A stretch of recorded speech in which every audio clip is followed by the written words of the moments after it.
techniques, share them in the comment section below.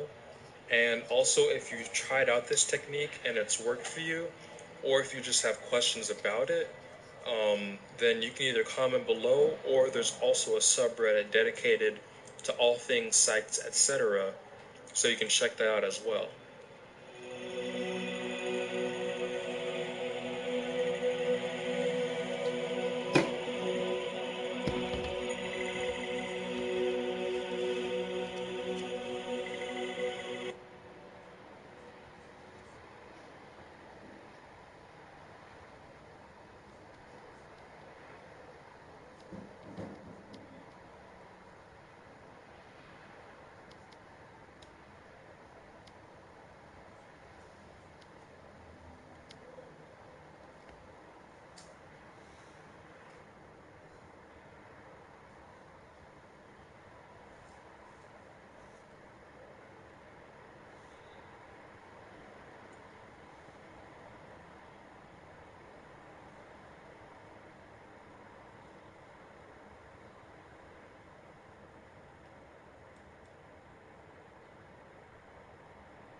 Huszonkettő éves voltam, amikor először volt pszichedelikus élményem. De akkor nem tudtuk, hogy mi az az egész. Semmilyen információ nem volt róla, csak azt tudtuk róla, amit a tévében láttunk. Előtte mondjuk füvezgettünk a haverokkal, és körülbelül az volt az elképzelésünk, hogy valami hasonló lehet. Úgyhogy eléggé tanulságos volt az első élmény, mert röptében kellett kitalálnunk, hogy egyáltalán miről van szó.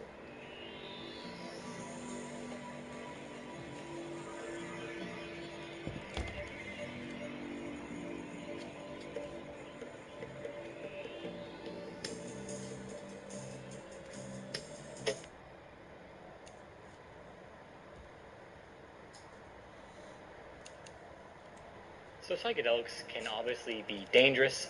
If you really start to go down this rabbit hole, they become a direct threat to your sense of self and even your well-being. So whether you have never had a psychedelic before and you're just interested, or whether you've tripped a few times, or whether you're an experienced psychonaut, I truly believe you can gain value from this video.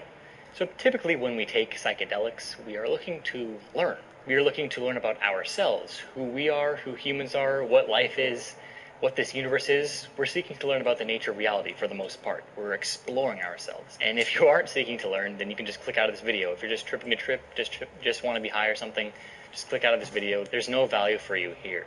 So I like to compare the decision to go down the psychedelic rabbit hole to the scene in The Matrix where Neo is presented with the blue pill and the red pill.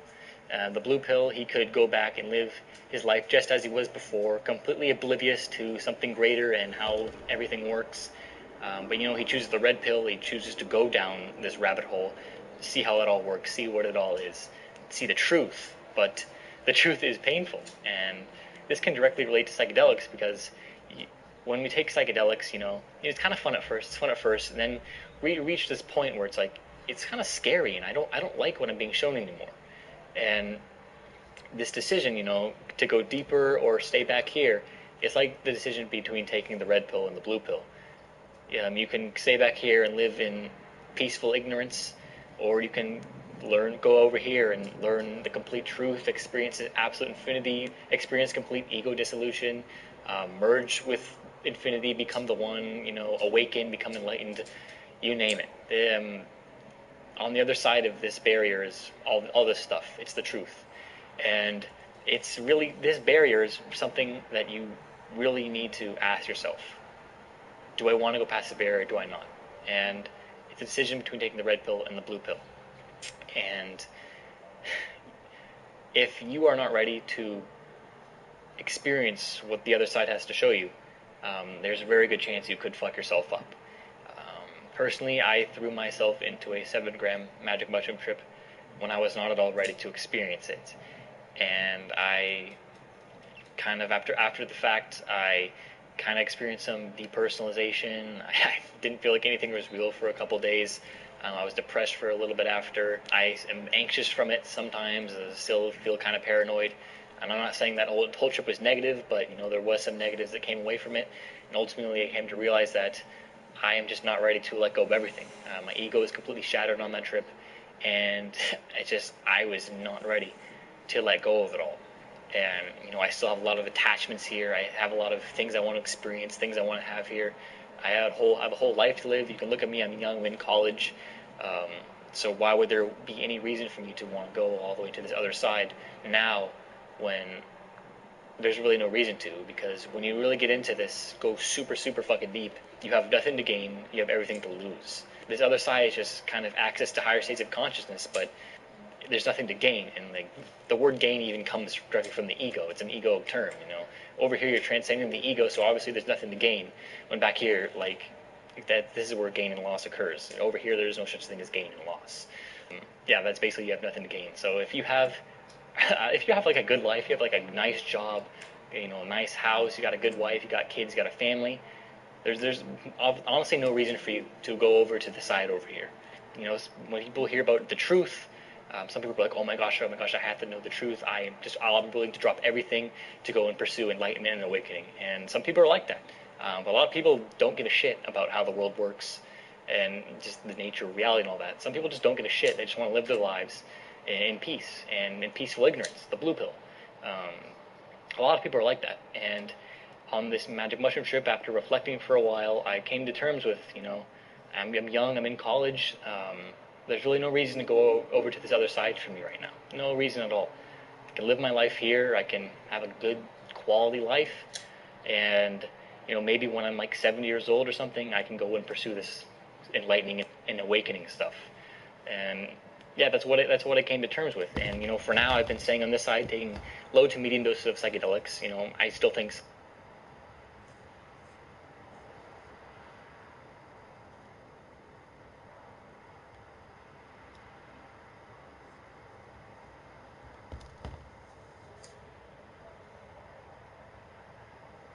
Hello everyone, and welcome to the Nematon. Today we're going to do something quite special.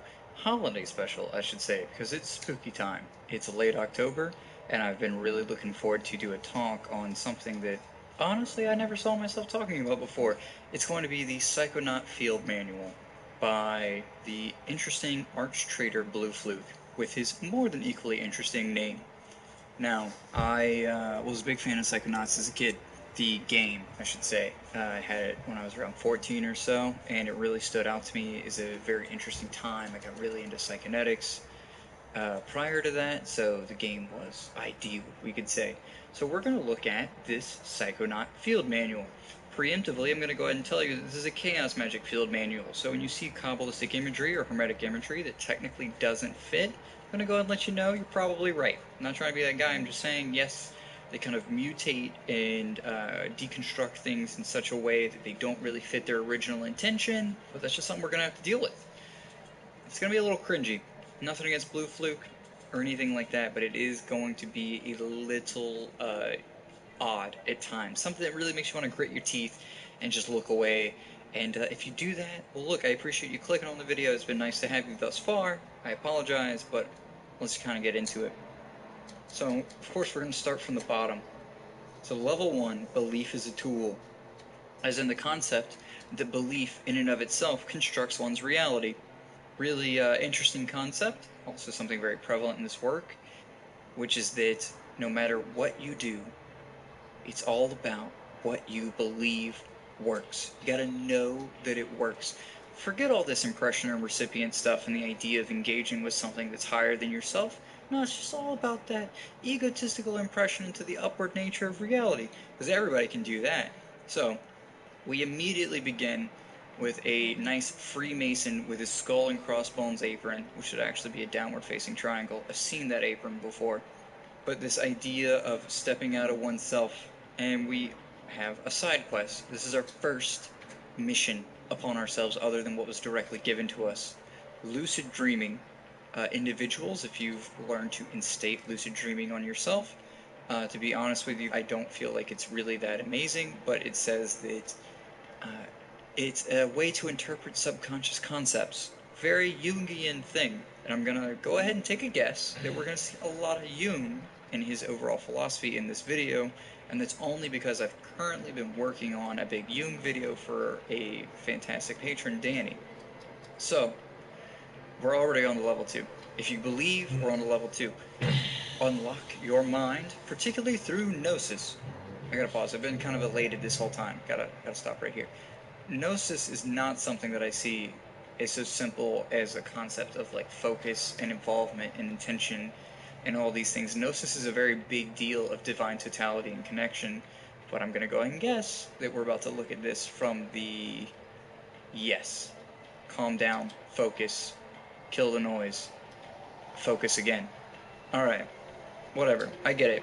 A lot of people see gnosis as this like personal state that is very easily achievable through the idea of concentration and simplicity and disconnecting from the external forces. Alright, I get that. However, I did want to say, step 2 is boss. Because meditating on a candle is actually like a big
Okay.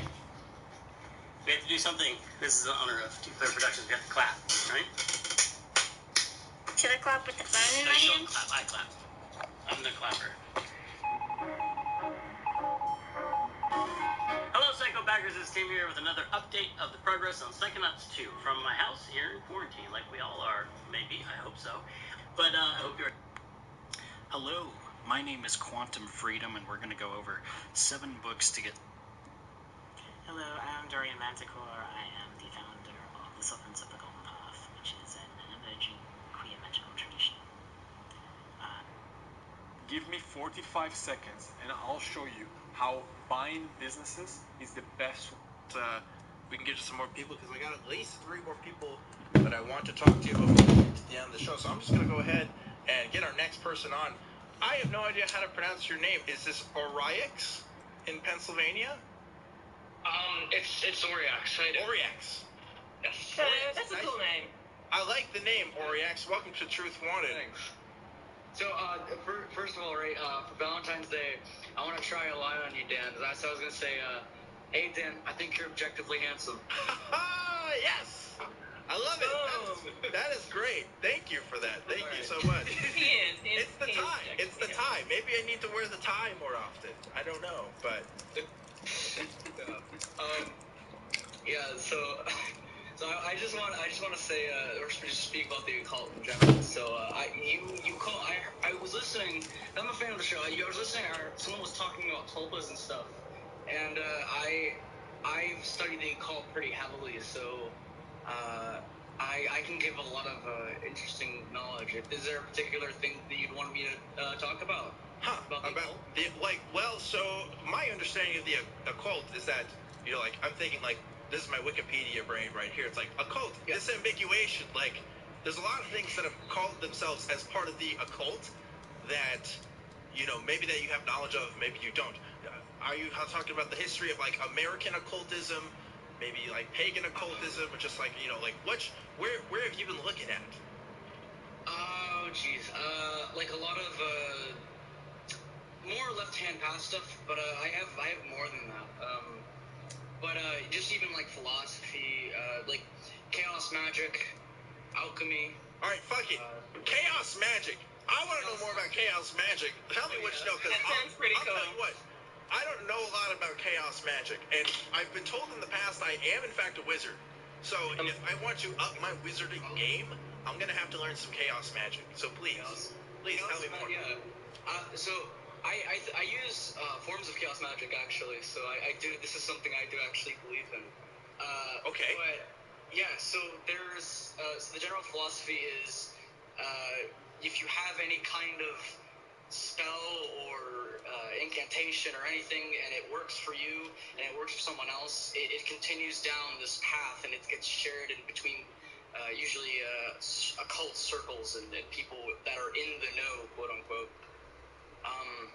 All your money went towards your bills, but you need a little gas to get you through to the next payday. That's where Chime comes in. They have this new feature called Spot Me. It lets you cover up to 100. There's like combat magic, right?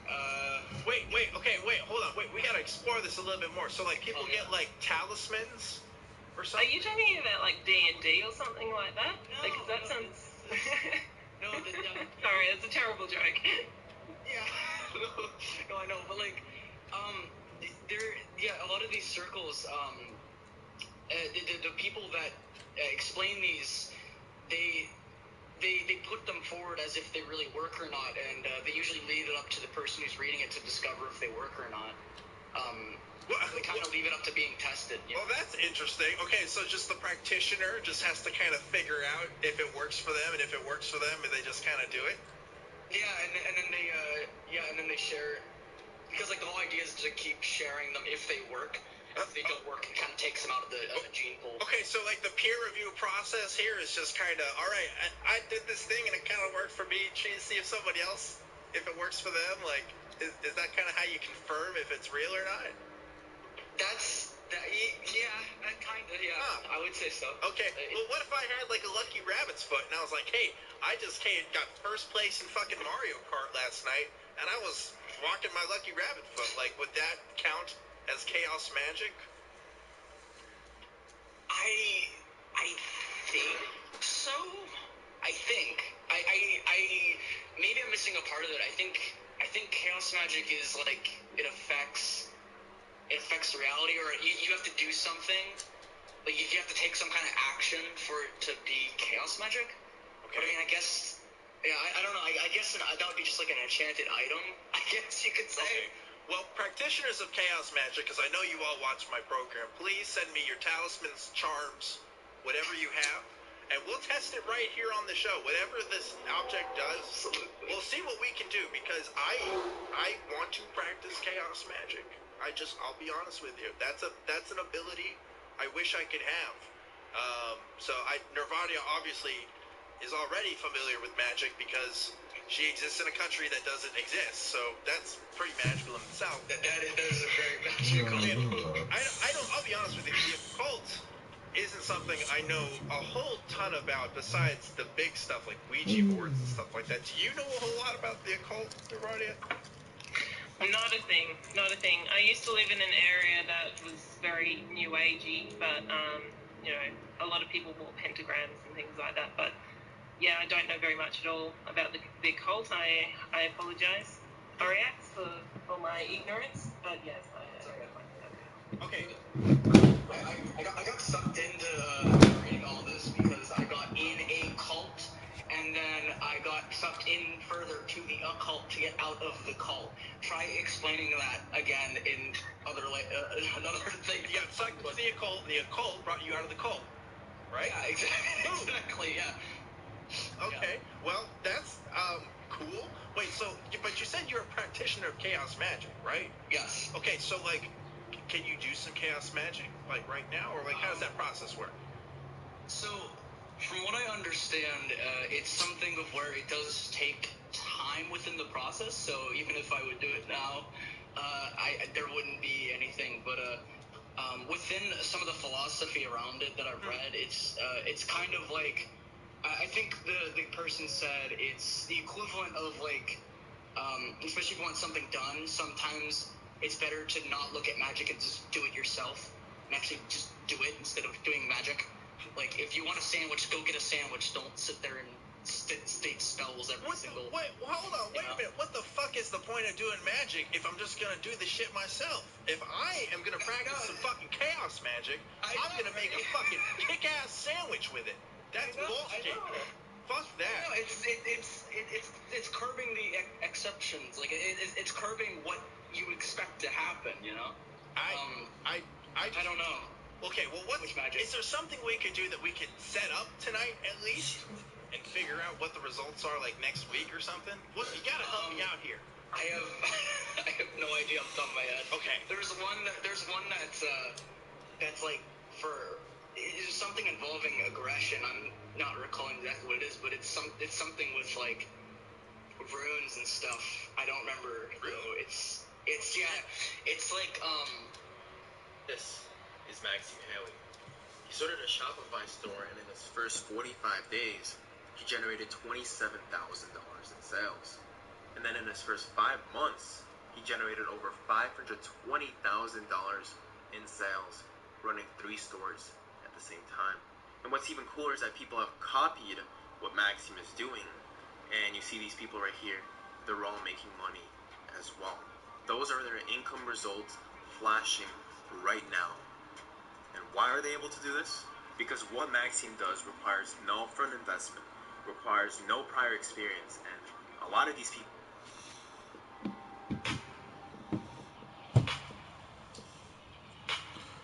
Oh, fucking got smashed. Oh, dude. So hello good people of the internet, this is Tommy Kelly and this is the Tommy Kelly podcast, and in this episode what I'm going to try to do is try to